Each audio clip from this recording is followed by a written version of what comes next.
پوروړی.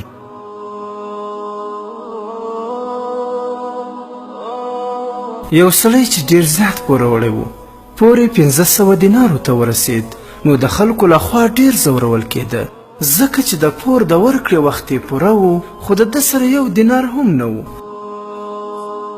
له خلکو څخه ډیر تنګ شو او له ډیرې مجبورۍ څخه یوه ورځ یو مشهور تاجر ته ولاړ او خپله کیسه یې ورته وکړه. تاجر 1500 دیناره ورکړل او نیټه یې ورسره وټاکله چې په پلانکۍ نیټه به د تاجر پور بیرته ورکوي. سړي دا 1500 دینار په هغو خلکو وویشل چې ده ترې پور اخیستی و. د وخت په تیریدو سره د تاجر د پور نیټه هم راورسېده. تاجر هم له پوروړي څخه په داسې حال کې خپل پور وغوښت چې نوموړی په بد حال او 1 دینار هم ورسره نه و. سړي ورته وویل زه خو هیڅ هم نه لرم، لږ نور وخت هم راکړه. خو تاجر ورسره ونه منله او خبره آن تر قاضي پورې ورسېده. کله چې قاضي د دوی موضوع واورېده نو پوروړي ته یې د بند سزا وټاکله او ورته یې وویل چې ته به تر هغې بندي کېږې چې تر څو پورې دې د تاجر پور نه وي ورکړی. پوروړي ورسره ومنله، خو قاضي ته یې وویل که نن شپه کور ته د تللو اجازه راکړې تر څو خپل ماشومان وګورم، سهار ته به زه پخپله بیرته راشم. قاضي ورته وویل سمه ده، خو څه ضمانت به راکوې چې ته به سبا بیرته راځې؟ سړي ورته وویل ضمانت به مې رسول الله صلی الله علیه وسلم کوي، یعنی که سبا زه رانغلم نو زه به د حضرت محمد مصطفی صلی الله علیه وسلم امتی نه یم. قاضي له لږ ځنډ وروسته ورسره ومنله. سړی کور ته ولاړ.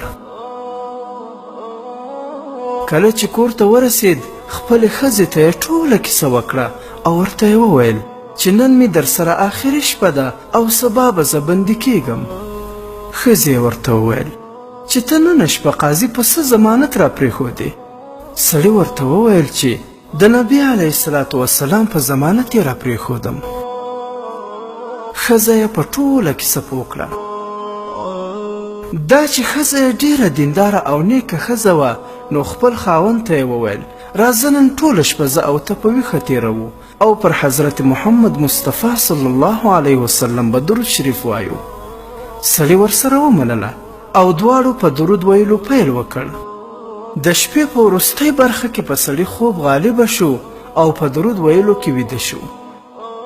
په خوب کې سړي ته حضرت محمد مصطفی صلی الله علیه وسلم راغی او ورته یې وویل ته به سهار وختي د سیمې والي ته ولاړ شې او ورته به ووایې چې نبي علیه الصلاة والسلام درته سلام ویلی او له سلام څخه وروسته یې وویل چې والي ته ووایه چې په ما 1500 دیناره پور دی، که هغه پور زه پرې نه کړم زه بندي کېږم، نو زما پور به ته پرې کوې.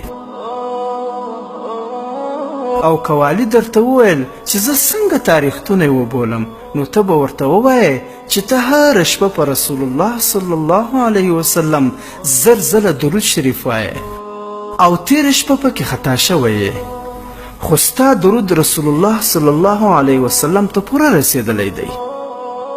کله چې سړی له خوبه راویښ شو نو په ډېره بیړه والي ته ولاړ او د خپل خوب ټوله کیسه یې ورته وکړه. والي ورته وویل زه څنګه تاریختونه وبولم؟ سړي ورته وویل ته هره شپه په رسول الله صلی الله علیه وسلم 1000 ځله درود شریف وایې، خو تېره شپه یې په حساب کې غلط شوی یې.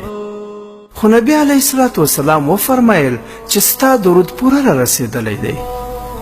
والي راولاړ شو، سړی یې په غېږ کې ونیوه او په مخ یې ښکل کړ. 1500 دینارې د پور ورکړل او 1500 دینارې نور هم داسې ورکړل. سړی ډېر خوشحاله شو او د قاضي په لور روان شو. کله چې د قاضي دفتر ته ننوت قاضي د سړي په لیدلو راپورته شو. سړی یې په غېږ کې ونیوه، په مخ یې ښکل کړ او ورته یې وویل ای بختور سړیه، ما ته بېګا ستا له برکته رسول الله صلی الله علیه وسلم په خوب کې راغی او راته یې وویل چې د دې سړي پور به خامخا ته پرې کوې. قاضي 1500 دینار د تاجر د پور لپاره ورکړل، او 500 نور یې هم داسې ورکړل. له لږ ځنډ څخه وروسته تاجر راغی. تاجر چې کله دا سړی ولید هغه هم په غیږ کې ونیوه او ښکل یې کړ. تاجر هم ورته وویل چې ستا له برکته مې بېګا شپه نبي علیه الصلاة وسلام په خوب کې ولید او راته یې وویل چې ده ته به پور پرېږدې. تاجر هم خپل پور ورته پرېښود او 500 دینارې نور هم سړي ته ورکړل. عبرت ګرانو ورونو او خویندو، تاسې واورېدل چې یو پوروړی د درود شریف ویلو په خاطر الله جل جلاله څومره ونازوه. او درود شریف ویل ډیر ستر عمل دی. عجیبه خبر خو دا ده چې الله تعالی او د هغه فرشتې هم په حضرت محمد مصطفی صلی الله علیه وسلم درود وایي. نو موږ ته هم پکار ده چې په هر حال کې په ګران او محبوب پیغمبر محمد مصطفی صلی الله علیه وسلم درود شریف ووایو، هم به الله تعالی رانه راضي شي او هم به مو هر مشکلات حل وي.